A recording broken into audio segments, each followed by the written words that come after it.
When most people think of Los Angeles, they're thinking of traffic. They're thinking of a sprawling city that never stops moving. Hidden neighborhoods where everybody knows each other, that's not really a thing that comes to the forefront of your mind when you're thinking of Los Angeles living. But they do exist, and honestly, they're some of the best kept secrets right here in Southern California. I'm Eddie Fallah, your Los Angeles real estate agent, and today I'm going to take you through 5 of the best hidden small towns right here in Los Angeles that are beautiful gems that everybody honestly should discover. These are areas that people in LA have no idea exist, but the people who do are actively moving in. And I want to start with number 1, which is Montrose. If you've never been to Montrose, I want you to take a drive up there one Sunday morning and experience it for yourself. It's about 13 miles north of downtown LA, right on the cusp of Glendale. Tucked up against the Verdugo Mountains, and the second you step onto Honolulu Avenue, you understand why people love it so much. You feel like you're out of Los Angeles entirely. There's a gorgeous farmers market that happens there every weekend where all the locals from Spar Heights, Glendale, La Crescenta, and other neighboring areas come together to create this beautiful community vibe, which honestly is electric. The farmers market is called the Montrose Harvest Market, and it's packed. You've got locals pushing strollers, you got local vendors that are selling anything you would find in your typical farmers market. And there's also independent shops that are lining either side of Honolulu Avenue, which are great to walk in. Get some frozen yogurt, get some coffee in the morning. It's really a vibe, and I honestly love going there. In the backdrop, you have the mountains, which just feel like they're rising up, providing a beautiful canvas, a painting in the background of Honolulu Avenue.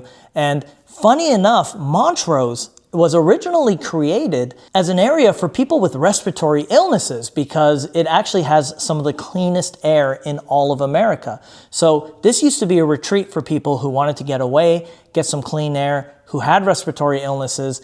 So that should tell you a little bit something about how fresh it really does feel up there. No pun intended with the farmers market. The neighborhood was laid out in 1912, and the streets were literally designed in a pattern resembling a mountain rose, which is really interesting. That's where the name comes from, Montrose. Mont in Spanish means mountain, and then you have rose, so mountain rose. That original planning is why it still has this park-like feel today. Wide streets, massive oak trees, homes that have real character. It doesn't feel designed, it feels grown. Now, the first thing I show buyers when I'm showing them homes in Montrose is the events calendar, because you have a real community here. You have Oktoberfest on Honolulu Avenue. You have a fake snow night in December, a wine walk, a craft beer walk, a Critters Festival, a full Halloween street event. These aren't things the city council made up just to attract visitors. These are things that people who live here created because they actually want to spend time with each other. Where else in LA do you get that? That is a fundamentally different thing. The demographic here trends highly educated and highly professional. About 65% of the working residents are in executive, management, or professional roles. It consistently ranks in the top 2.5% of college-friendly neighborhoods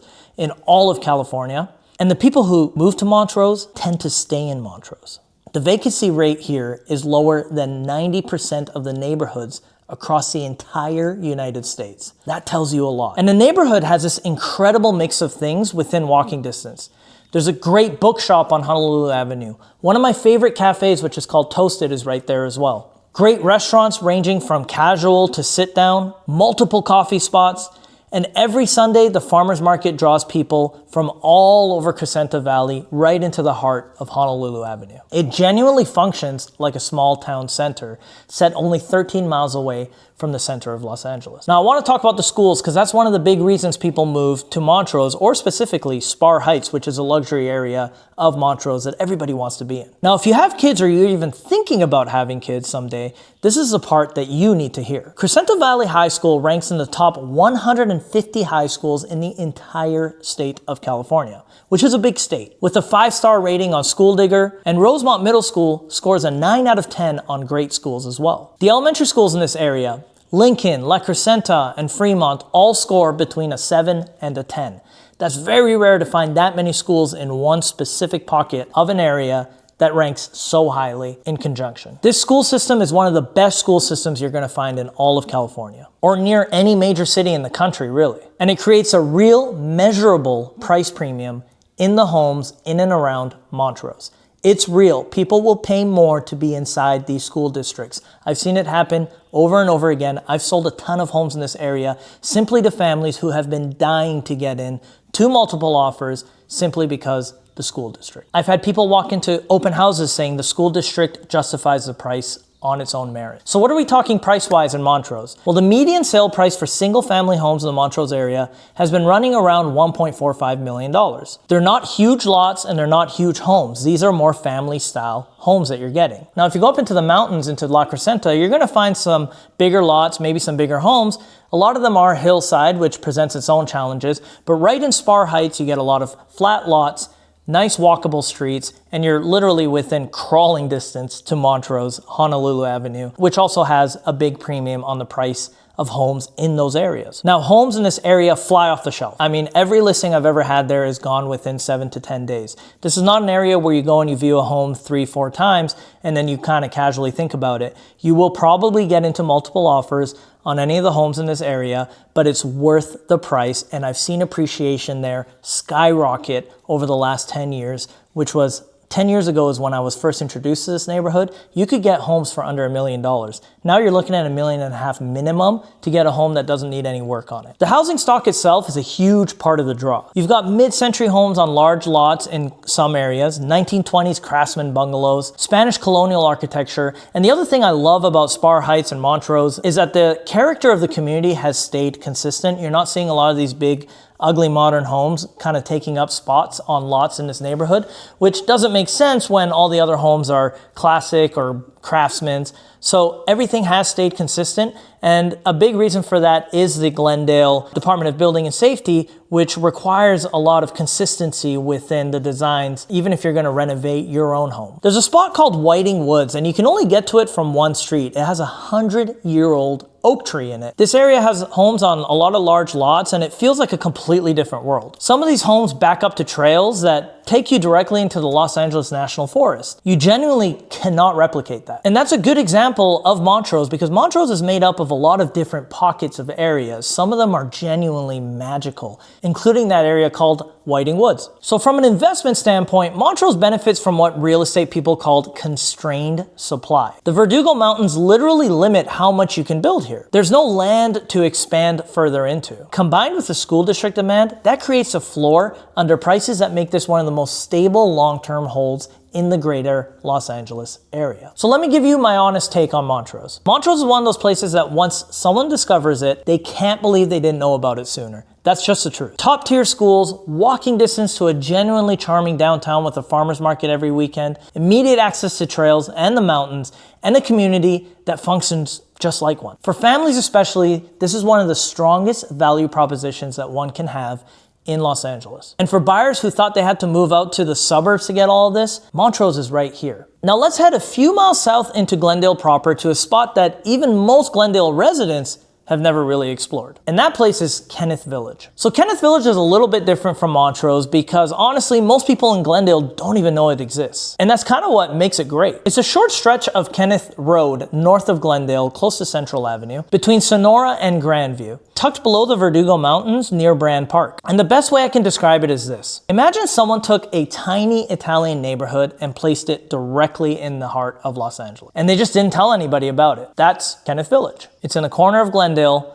completely secret to anybody who's never been past it. Now, Kenneth Road is one of the coolest roads I've found in Southern California.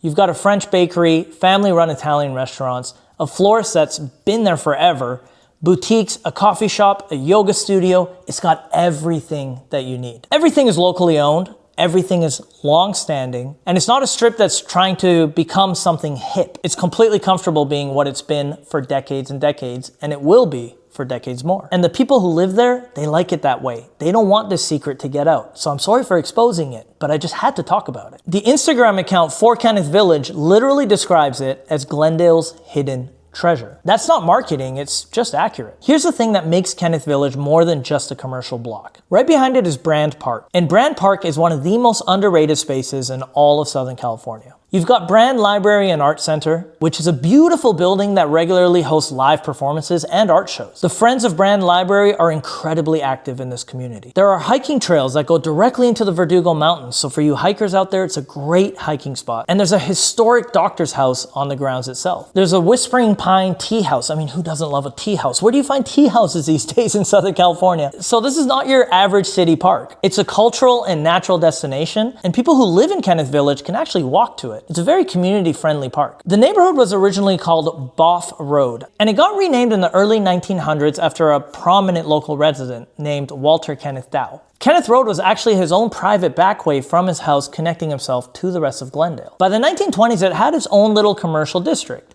and by the 1980s, people were calling it Kenneth Road Village. Now, it's just Kenneth Village. And Kenneth Village has been voted a next door neighborhood favorite all the way from 2017 through 2023, every single year consistently. 7 years in a row. That's a neighborhood people genuinely love living in. One more thing that I always point out to the buyers in this area are always the streets and the trees. If you come in May, the jacaranda trees bloom, and it looks amazing because they're along these wide avenues of Northwest Glendale, and it's one of the most beautiful things you will find here in Southern California. The whole neighborhood turns purple. Locals treat it like a seasonal event. You kind of have to see it to understand why people love it and why people make it a thing to kind of go out there and experience it in person. The homes in this area, which fall within Northwest Glendale, are full of character. Spanish colonial, Tudor, mid-century. These streets were designed wide with mature trees, and the homes were built to last. The El Miradero neighborhood sits right in this area and was actually developed by Leslie Brand, the legendary Glendale figure whose estate became Brand Park. So the neighborhood and the park are literally part of the exact same vision. There's a cohesion here that you really feel even if you don't know the history. And I want to talk about the schools because the school system in Glendale is legitimately excellent, and I think it's underappreciated. Mark Keppel Elementary is a visual and performing arts magnet and a Korean language immersion school. That combination is genuinely rare for a public elementary school. Toll Middle School offers multi-language programs in Korean, Armenian, and Spanish. So if you have kids and you want them in a diverse, academically strong school environment,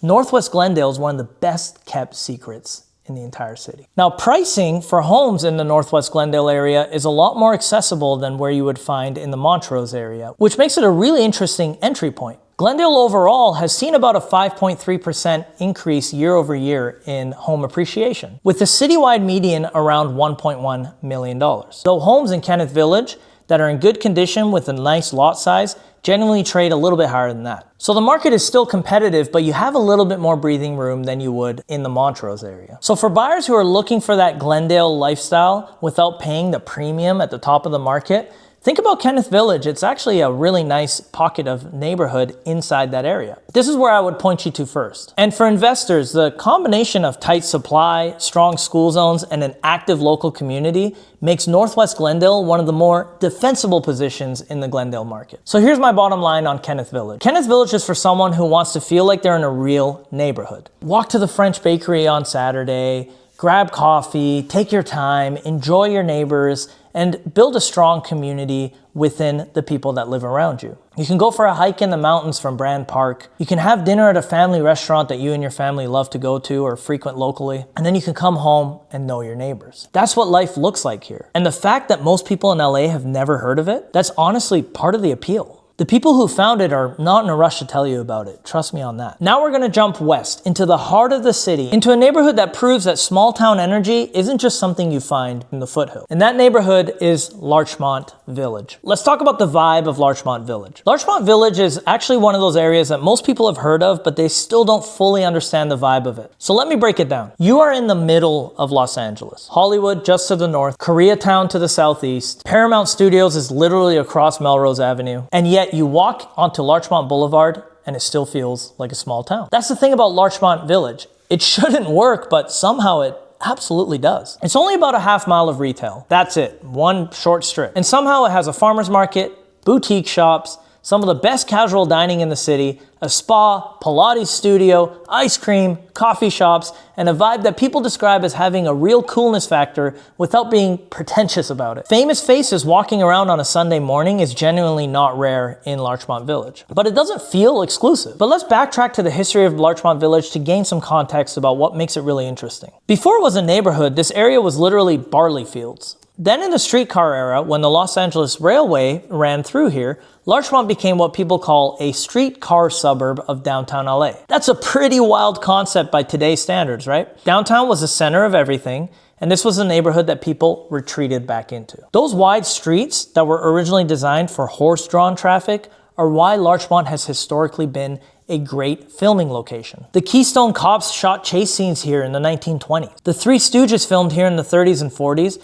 and the streets were built wide enough to accommodate spectacle, and they still photograph beautifully today. In the southeast corner of Larchmont, there's the Wilton Historic District. That's 63 Craftsman and Colonial Revival style bungalows. Half of them built before World War I, added to the National Register of Historic Places in 1979. The architectural variety you see throughout the neighborhood, prairie style, Mediterranean, Spanish, Colonial Revival, even some Oriental influence in certain craftsman homes, came from the 1920s development boom when different builders brought their own different ideas to the same blocks. The result is a neighborhood that looks curated, but actually it wasn't planned that way at all. And the location, the central location is hard to overstate. 5 miles from downtown LA, minutes from Beverly Hills, close to Hollywood, adjacent to Hancock Park, which is one of the most prestigious historic neighborhoods in the city, full of grand 1920s Spanish colonials, Tudors, and English manor homes on wide tree-lined streets. And Larchmont is one of the few neighborhoods in Los Angeles that is genuinely walkable by the definition of the word. People stroll to dinner here. They walk to the farmer's market on Sunday mornings. They take their kids to get ice cream after work. And that is rare in this city. It's genuinely rare. The walk score here reflects something that actually translates into everyday life, which is not always the case in LA. The Sunday farmers market here is an institution. Village Pizzeria is a classic neighborhood spot, the kind of place with memorabilia on the walls and a line out the door, those classic places that you only seem to find in like New York or other very classic parts of the country. Larchmont Wine and Cheese is famous for its sandwich counter, bricks and scones for coffees and pastries in the morning. There are boutique fitness studios and a spa within walking distance of the residential streets that fan out across the boulevard. The median age in Larchmont is 35. That tells you who's here. Young professionals and families who want to be central but aren't willing to sacrifice community. It has this energy of young people that made the deliberate choice of living in a place that has genuine community, and they're not sorry about it. They don't regret their decision one bit. Let's talk about the real estate. Larchmont's median sale price for homes has been running around $1.9 million, and notably that's up about 43% from the prior year based on recent data. 43%. That trajectory tells you something about the demand that's going on over here. Homes sell in about 39 days on average, which is faster than the national average of 56 days. The supply here is permanently constrained because you're landlocked by major cities all around you. This neighborhood is not getting bigger and the demand is not going away. The housing mix is more varied than people expect. Yes, there are grand single-family homes close to Hancock Park and Windsor Square going for $2 to $3 million and up. But there's also condos and townhomes, especially as you head east of Van Ness, that offers a more accessible entry point into this neighborhood. That range of options is part of why it attracts such a diverse mix of residents and has held onto its desirability across different market cycles. Larchmont answers a question that a lot of buyers have about whether they can actually live in the city without having to sacrifice a community feel, without having to sacrifice day-to-day living and peace and comfort where they live. The answer is yes, it has its own identity. It's on a half-mile stretch of boulevard that packs more community, more character, and more daily walkable life than neighborhoods 10 times its size. It's not flashy, and that's exactly why people love it. Now let's head northeast to a neighborhood that's been quietly one of the most interesting places in Los Angeles and will be finally getting the attention that it deserves. And that place is Atwater Village. I genuinely love talking about this one because it's one of my favorite neighborhoods. And it's one of those neighborhoods that people who aren't from LA have usually never heard of. But people who are from LA know about it, and are kind of quietly protective of it. Like they don't want the secret to get out. It sits in the northeast part of the city, right between Silver Lake and Glendale, running along the east bank of the LA River. And it has all the creative energy of a Silver Lake or a Los Feliz, but without having been overdeveloped yet. Someone in the real estate world once described it to me as the baby brother of Los Feliz, and I couldn't have put it better myself. So kudos to you. Walkable, quaint, and neighborly. That's exactly right. The history and the homes. The neighborhood was named after Harriet Atwater, whose family owned land in the early 1900s, and it boomed in the 1920s because of its location. Easy commute to both downtown LA and Glendale, and here's something that genuinely surprises most people.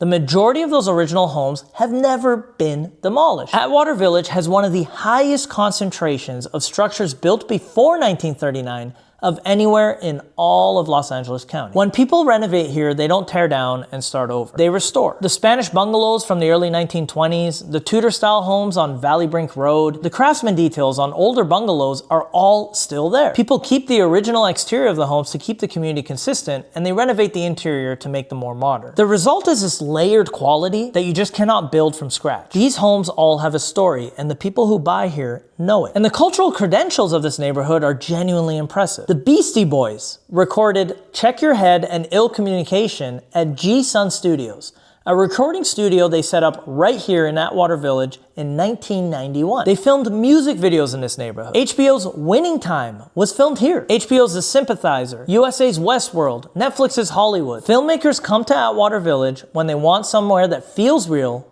not set dressed, and not sanitized. Just a real place. And the community events tell the same story. The annual block party has been running for 6 years now. Free, totally kid-friendly, bouncy houses, live music, vendors everywhere. The Atwater tree lighting started over 30 years ago with literally a dozen people caroling under donated string lights in the median on Glendale Boulevard. Today, it's 1,500 people that show up. It's a full stage show. You have Santa arriving on a fire truck and an 80-foot cedar tree getting lit. That tradition didn't come from a city marketing plan. It grew because people kept showing up, and that's the difference. And then there's the outdoor access. This is truly one of the most underappreciated parts of Atwater Village. The outdoor access is exceptional. The North Atwater pedestrian bridge crosses the LA River and gives you direct access to Griffith Park. Over 4,200 acres of parkland. The Crystal Springs picnic area, the visitor center, the merry-go-round, trails in every direction, all of it a 5-minute walk from your front door. And the Los Feliz par 3 golf course, somewhere where I personally fine-tuned my craft of slicing every tee shot, was famously featured in the movie Swingers. It's right there. They do glow ball events in the fall and the winter. It's a great local spot. The neighborhood is also really flat and really bikeable, which matters when you're this close to the LA River bike path. People actually do ride bikes here. People actually walk to dinner, and people actually use the parks and trails that are accessible to them right outside their front door. That's not something you can say about most of Los Angeles. And for you foodies out there, there's a great food scene in Atwater Village. Glendale and Los Feliz Boulevard run right through Atwater Village, and that's become a serious food destination. Proof Bakery has a following that extends way beyond the neighborhood. People drive across the city for it. Morihoro is one of the best omakase experiences you can have in all of Los Angeles. And there's a weekly Sunday farmers market. The food scene actually reflects the diversity of the neighborhood. Families, creatives, young professionals, longtime residents who've been here for decades. So it's not just one type of person's scene, it's everybody's scene. From a real estate standpoint, luxury homes in Atwater Village have been averaging around $2.8 million in recent years, with appreciation running about 8% year over year in 2025. But you can still find beautifully renovated 1920s bungalows in the $1.3 to $1.8 million range, depending on the size and the condition. And those homes are genuinely special. Original Spanish Revival or craftsman exterior, modern renovations inside, real character, real livability. Inventory here is extremely tight. Listings here run at about 41% below the 5-year norms, meaning there just isn't much available. When a good home comes up in Atwater Village, you are not sitting on. Buyers who've been watching this neighborhood know, you move fast or you miss it. And almost half the residents here were born outside of the United States. The Filipino and Latino communities in Atwater have deep roots that go back decades. That history is part of what gives this neighborhood real texture. And it's one of the reasons that the food scene here is genuinely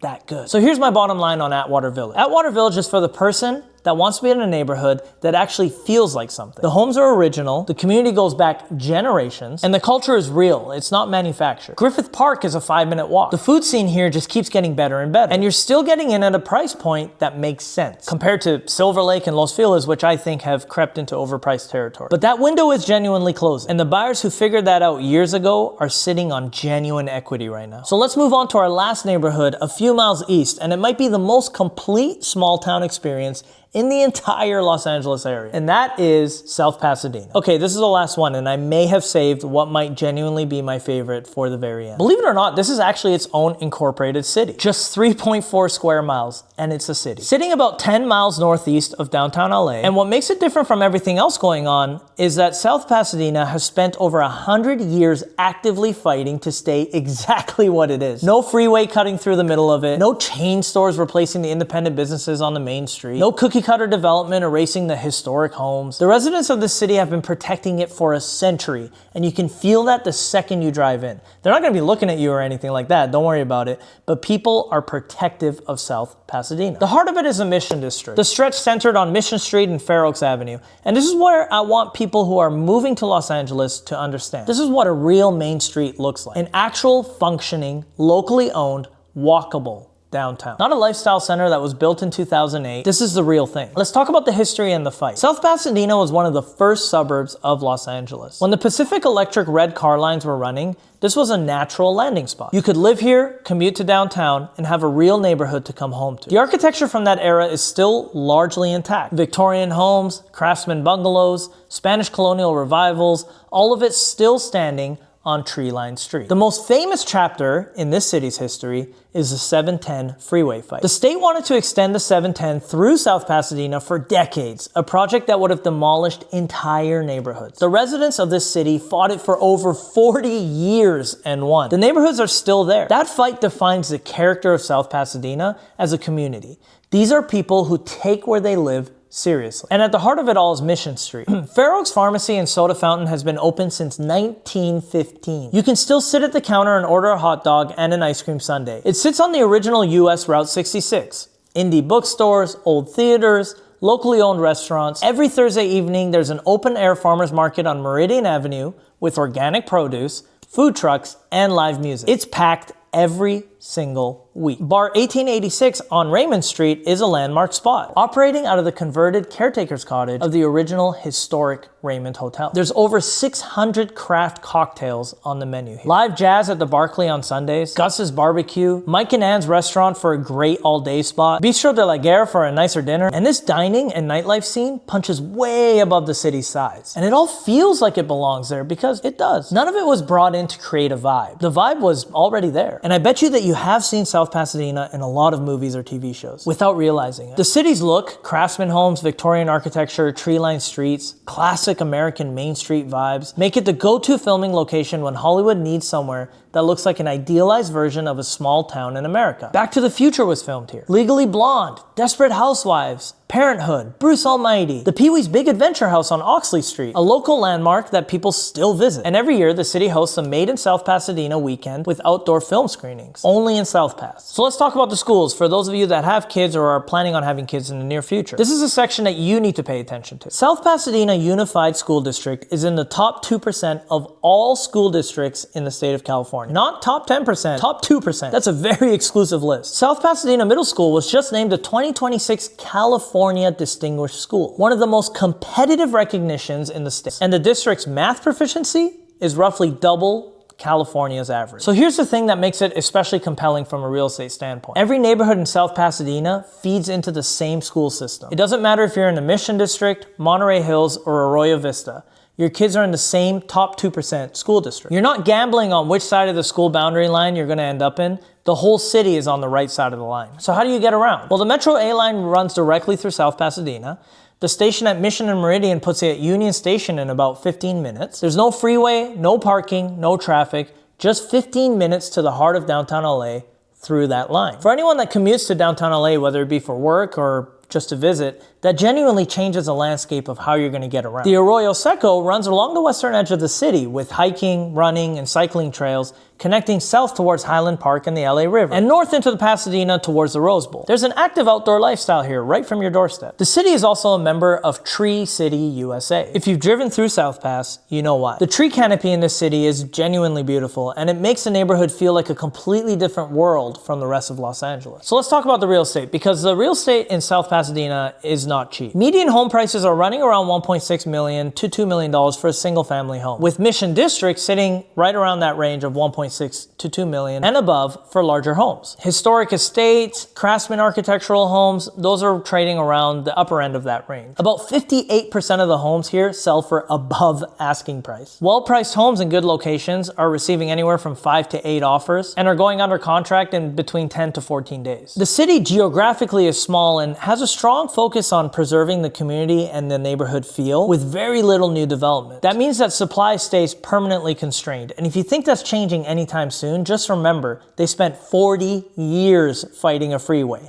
When a good home comes up in this area, you move. And the architecture here in this area is extraordinary for the people who appreciate it. But a lot of these properties are subject to historic preservation guidelines. That's something that you really want an agent who really knows the market help you to navigate, because it affects what you can do with the property and it matters a lot when you're buying. So here's my bottom line on South Pasadena. South Pasadena to me is the most complete answer on the list to the question of whether you can have it all in Southern California. Top 2% schools in the state, a real walkable main street with genuine local character, a metro stop that gets you to downtown in 15 minutes, the Arroyo Seco out your back door, some of the most beautifully preserved early 20th century residential architecture in the entire region. And a community that has spent 100 years trying to prove to you that it really means it when it says this place matters. People who move to South Pasadena just simply don't leave, and that's really all you need to know. So there you have it. 5 small towns that most people who drive through LA have no idea exist. All of them are different and unique in their own right. All of them are real, and all of them are places that people are actively choosing to lay down their roots right now in 2026. Montrose if you want top-tier school systems and mountain living without leaving the greater LA area. Kenneth Village if you want quiet, walkable charm that hasn't been discovered yet. Larchmont Village if you need to stay central but refuse to give up the community. Atwater Village if you want authenticity, real history, and a neighborhood that still has room to grow. And South Pasadena if you want the whole package, the schools, the main street, the transit, and a city that's earned its reputation over a century. So if you're thinking about buying or selling anywhere in the Los Angeles area and you want an expert opinion from a local luxury agent that has been through all of these areas, understands them like the back of my hand, and does real development in these areas as well, please feel free to reach out to me. I'm always happy to help. My information is in the description below, and I would love to help you and your family out to make the right choice for what suits you and your lifestyle best. And if this video was useful to you, hit subscribe. I put out content like this every week, and I really genuinely do hope to see you on the next one.